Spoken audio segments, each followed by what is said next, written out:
বন্ধুরা আমাদের সামনে দেখেন এই কিশোর আলু এটা বলে। ভাই এটা কি এর আলু ভাই? কিশোর আলু না ভাই? কিশোর আলু কত করে ভাই? 70 টাকা। 70 টাকা কেজি। 70 টাকা কেজি। 70 টাকা কেজি। এগুলা মিষ্টি আছে না ভাই? মিষ্টি।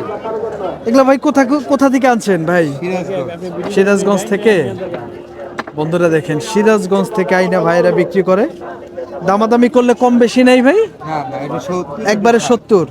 এ বড়টা 70 আর এটা হলো 60। এটা মাটির নিচে হয় ভাই না? হ্যাঁ, মাটির নিচে। মাটির নিচে হয় কিশোর আলু। অনেকেই আসলে এটা চিনেন এই আলুটি। বেচা বিক্রি কেমন হয় বড় বড় ভাই? ভালোই হয়। প্রতিদিন প্রতি হাটে কয় কেজি করে যায়? 3 মণ ছিল। এখন এডি আছে। বন্ধুরা দেখেন ভাই কিন্তু 3 মণ আলু আনছিল, এখন বর্তমানে আছে সর্বোচ্চ প্রায় 30 কেজি হবে। বন্ধুরা প্রায় 30 কেজি হবে 2 মণ থেকে। আর সবগুলা কিন্তু বিক্রি হয়ে গেছে। ঠিক আছে ভাই, ভালো থাকবেন। আসসালামু আলাইকুম।